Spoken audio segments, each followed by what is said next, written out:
வணக்கம். இது பிரான்சிலிருந்து ஒலிபரப்பாகும் டிஆர்டி தமிழொலியின் காலை ஒலிபரப்பான வடக்கம் தமிழொலியின் நிறைவாக வழமை போல் இன்றும் தொடர்கின்றது டிஆர்டி தமிழொலியின் முதன்மை செய்திகள். முதன்மை செய்திகளுக்கான அனுசரணை வழங்குகின்றார்கள் பிரான்சில் உள்ள விடி கேஷ் அண்ட் கரி விடி சூப்பர் ஸ்டோர் நிறுவனத்தினர். காஷிலா கோனிஸில் அமைந்துள்ள விடி சூப்பர் ஸ்டோர் நிறுவனம் வாகன தரிப்பிட வசதி கொண்ட நிறுவனமாகும். உத்தியோர்வ இல்லம் பறிக்கப்படும் என்றும் எனது பாதுகாப்புக்கு நியமிக்கப்பட்ட அதிகாரிகள் நீக்கப்படுவார்கள் என்றும் ஜனாதிபதி ஆண்ட்ரகுமார திசநாயக்கா கூறியிருப்பது தேர்தலில் அவர்களுக்கு உதவிய தமிழ் புலம்பெயர்ந்தோரின் கோரிக்கைகளை நிறைவேற்றுவதென்று முன்னாள் ஜனாதிபதி மஹிந்த ராஜபக்ச சிங்கள ஊடகம் ஒன்றிடம் தெரிவித்திருக்கிறார். ராணுவ மற்றும் கடற்படையின் ஆக்கிரமிப்பில் உள்ள பொதுமக்களின் காணிபரங்களை தங்களிடம் ஒப்படைத்தால் அவற்றை விடுவிக்க நடவடிக்கை எடுக்கப்படும் என்று தேசிய மக்கள் சக்தியின் வன்னி மாவட்ட பாராளுமன்ற உறுப்பினர் திலகநாதன் தெரிவித்திருக்கிறார். அரசியல் கைதிகள் விடயத்தில் ஜனாதிபதி தனது நிலைப்பாட்டையும் அரசின் நிலைப்பாட்டையும் வெளிப்படுத்த வேண்டும் என்பதோடு அரசியல் கைதிகளின் விடுதலையை துரிதமாக்குமாறும் அதற்கான நாள் குறிக்குமாறும் கோரிக்கை விடுகின்றோம் என்று சமூக நீதிக்கான செயற்பாட்டாளரும் அரசியல் கைதிகள் விடுதலை செய்வதற்கான தேசிய அமைப்பின் இணைப்பாளருமான அருட்தந்தை மாமன்னா சக்திவேல் குறிப்பிட்டிருக்கிறார். இலங்கைக்கு சென்றிருக்கும் பிரித்தானியாவின் இந்தோ பசிபிக் பிராந்தியத்துக்கான வெளியுறவு செயலர் கேத்ரின் வெஸ்ட் இன்று யாழ்ப்பாணத்துக்கான விஜயம் மேற்கொள்ள இருப்பதோடு அங்கு தமிழ் தேசிய அரசியல் கட்சிகளின் பிரதிகளை சந்தித்து கலந்துரையாட இருக்கிறார். நேற்று அவர் இலங்கை பிரதமரையும் சந்தித்து கலந்துரையாடினார். யாழ்ப்பாண பல்கலைக்கழக விரிவுரையாளர்கள் இன்று முதல் தொடர் பணிப்புறக்கணிப்பில் ஈடுபட இருப்பதாக அறிவித்திருக்கிறார்கள்.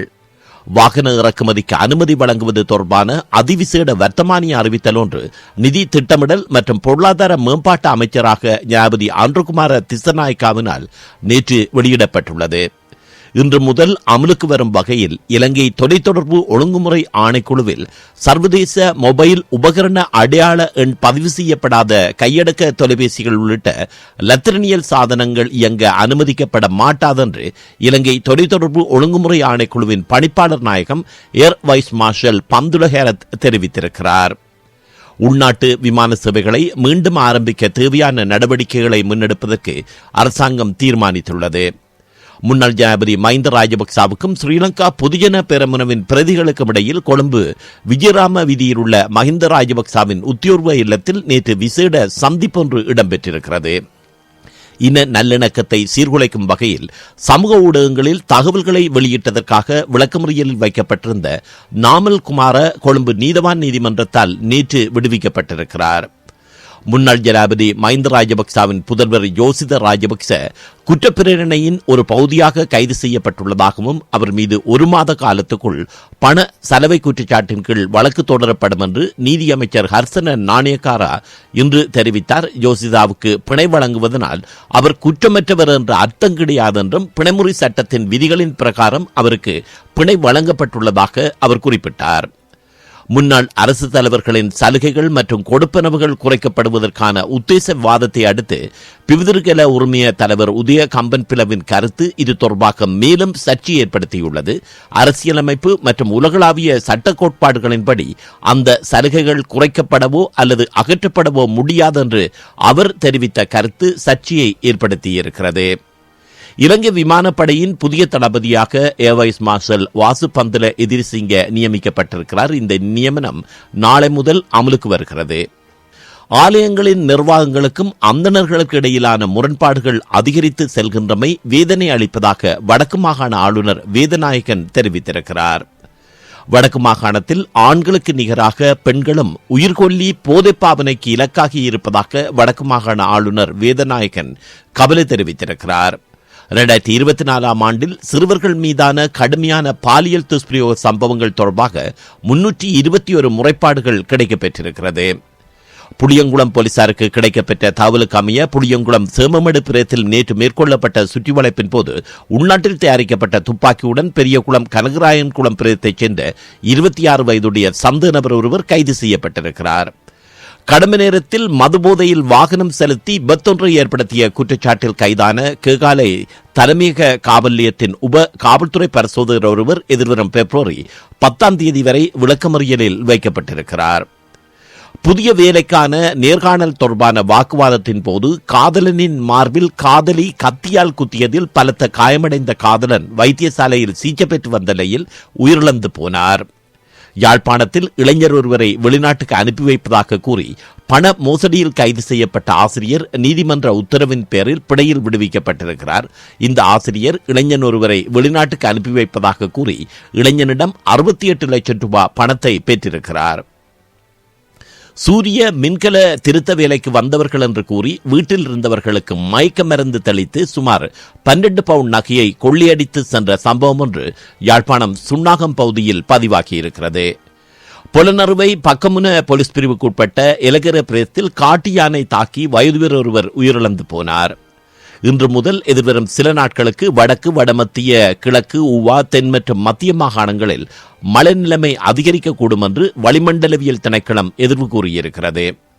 இலங்கை கடற்பரப்புக்குள் அத்துமீறி மீன்பிடித்த மேலும் 8 இந்திய மீனவர்கள் இன்று அதிகாலை கடற்படையினரால் கைது செய்யப்பட்டுள்ளார்கள். சட்டவிரோதமாக கடத்தொழிலில் ஈடுபட்ட இந்திய மீனவர்களை கைது செய்வதற்காக முன்னெடுக்கப்பட்ட முயற்சியின் போது இலங்கை கடற்படை சிப்பாய் ஒருவரின் துப்பாக்கி இயங்கியதில் 2 மீனவர்கள் காயமடைந்திருப்பதாக காவல்துறை ஊடக பேச்சாளர் தெரிவித்திருக்கிறார். இலங்கை தமிழரசு கட்சியின் மூத்த தலைவர்களில் ஒருவரும் முன்னாள் பாராளுமன்ற உறுப்பினருமான மாவை சேனாதிராஜா யாழ்ப்பாண போதனா வைத்தியசாலையின் அவசர சிகிச்சை பிரிவில் சிகிச்சைக்காக இன்று அனுமதிக்கப்பட்டிருக்கிறார். இந்திய செய்திகளில் அமெரிக்காவின் 47வது அதிபராக கடந்த 20ஆம் தேதி பதவியேற்றுக் கொண்ட டொனால்ட் ட்ரம்புடன் நேற்று பிரதமர் நரேந்திர மோடி தொலைபேசி வாயிலாக பேசி வாழ்த்துக்களை தெரிவித்திருக்கிறார். இந்த தொலைபேசி உரையாடலின் போது அமெரிக்க அதிபராக 2வது முறையாக பதவியேற்றதற்கு ட்ரம்புக்கு தான் வாழ்த்து தெரிவித்ததாக பிரதமர் மோடி குறிப்பிட்டிருக்கிறார். இதற்கிடையில் பிப்ரவரி மாதம் பிரதமர் நரேந்திர மோடி தன்னை சந்திக்க வெள்ள மாளிகைக்கு வருகை தருவார் என்று அமெரிக்க அதிபர் டொனால்ட் ட்ரம்ப் அறிவித்திருக்கிறார். இந்தியா, சீனா இடையே மீண்டும் நேரடி விமான சேவையை தொடங்க 2 நாடுகளும் நேற்று முடிவெடுத்திருக்கிறது.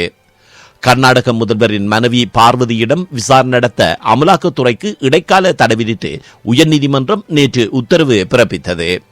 2023-2024 ஆண்டில் பாரதிய ஜனதா பெற்ற நன்கொடை 8.3% அதிகரித்துள்ளதாக தேர்தல் ஆணையம் தகவல் தெரிவித்துள்ளது.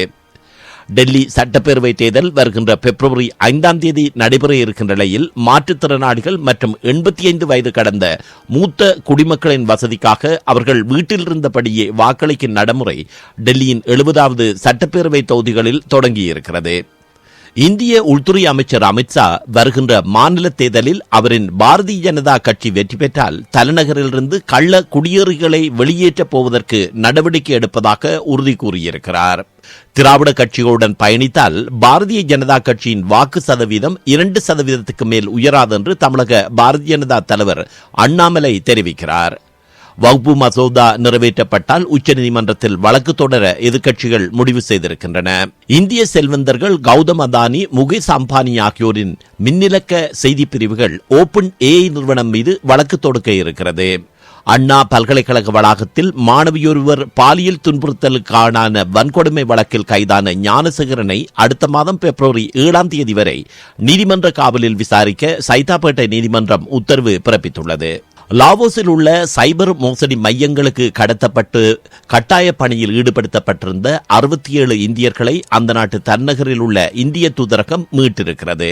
பீகாரில் குடியரசு தினத்தையொட்டி அந்த மாநில ஆளுநர் ஆரிப் முகமது கான் அளித்த தேநீர் விருந்தில் அந்த மாநில முதல்வர் நிதிஷ்குமார் பங்கேற்காதது அரசியல் ரீதியாக பரபரப்பை ஏற்படுத்தியிருக்கிறது. ஏர் இந்தியா விமானத்தில் பல மணி நேரமாக மாட்டிக்கொண்ட பயணிகள் என்ன நடக்கிறது என்பதை தெரிந்து கொள்ள ஆர்ப்பாட்டம் செய்த காணொளி சமூக ஊடகங்களில் வலம் வந்து கொண்டிருக்கிறது. திருச்சி விமான நிலையத்தில் 7,82,000 ரூபாய் மதிப்பிலான 51,600 வெளிநாட்டு சிகரெட்டுகளை சுங்கத்துறையினர் நேற்று பறிமுதல் செய்தார்கள். ISIS அமைப்புடன் தொடர்பில் இருந்த ஒருவரை தேசிய புலனாய்வு முகமை அதிகாரிகள் சென்னையில் இன்று கைது செய்திருக்கிறார்கள். டெல்லி உட்பட வட இந்தியாவின் பெரும்பாலான இடங்களில் கடுங்குளிர் வாட்டி வதைக்கிறது. இதனால் மக்கள் மிகுந்த சிரமத்துக்கு உள்ளாகியுள்ளார்கள். GSLV F-15 ராக்கெட்டை விண்ணில் செலுத்துவதற்கான கவுண்டவுன் இன்று அதிகாலை தொடங்கியிருக்கிறது. உத்தரப்பிரதேசத்தில் ஆன்மீக நிகழ்ச்சியின் போது மேடை சரிந்து விழுந்ததில் 5 பேர் உயிரிழந்து போனார்கள். சென்னையில் ஆவணத்தங்கத்தின் விலை இன்று சவரனுக்கு 240 ரூபாய் குறைந்து 60,080 ரூபாவுக்கும், கிராமுக்கு 30 ரூபாய் குறைந்து 7,510 ரூபாவுக்கும் விற்பனையாகிறது. உலகச் செய்திகளில் ஐரோப்பாவில் கொக்கோ கோலா பானங்களில் அதிகளவு குளோரைட் ரசாயனம் கண்டுபிடிக்கப்பட்டதால் அவற்றை திரும்பிப் பெற உத்தரவு பிறப்பிக்கப்பட்டுள்ளது. கொக், ஸ்பிரைட் உட்பட சில பானங்கள் அவற்றில் அடங்குகின்றன.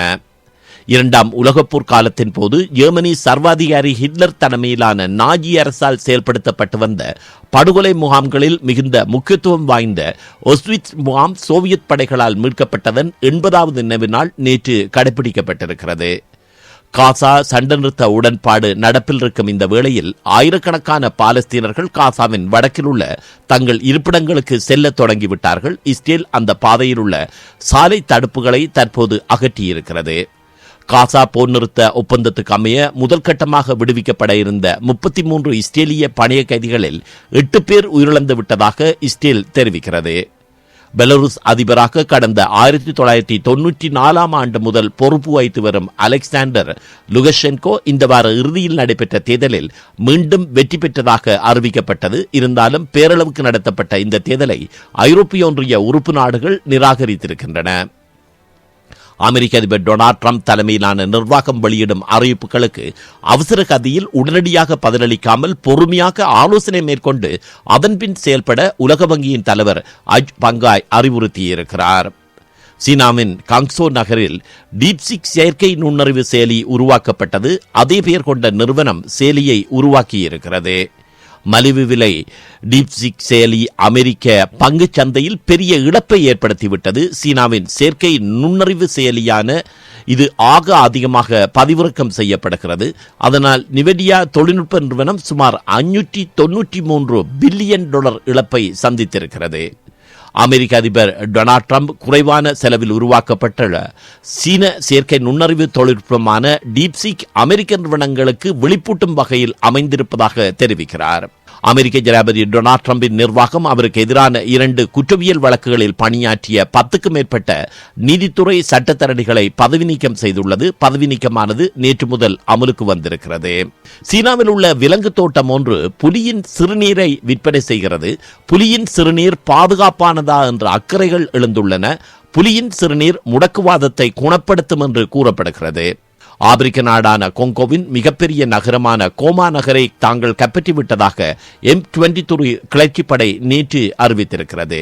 தென்கொரிய அதிகாரிகள் ஜொயூர் விமான விபத்து குறித்த முதற்கட்ட அறிக்கையை சமர்ப்பித்துள்ளார்கள். ஐக்கிய நாடுகள் நிறுவன ஆகாய போக்குவரத்து அமைப்பின் அதிகாரிகளிடமும் அமெரிக்க, பிரெஞ்சு, தாய்லாந்து அதிகாரிகளிடமும் அந்த அறிக்கை சமர்ப்பிக்கப்பட்டுள்ளது. இந்த ஆண்டின் வேர்ல்ட் எக்ஸ்போ நிகழ்வை முன்னிட்டு ஜப்பானிய நகரான ஒசாகாவின் பொது இடங்களில் புகைப்பிடிப்பதற்கு தடை விதிக்கப்பட்டுள்ளது. சுமார் 160 நாடுகள், வட்டாரங்கள் ஆகியவற்றிலிருந்து பங்கேற்பாளர்கள் எக்ஸ்போ 2025 நிகழ்ச்சியில் கலந்து கொள்வார்கள் என்று எதிர்பார்க்கப்படுகிறது.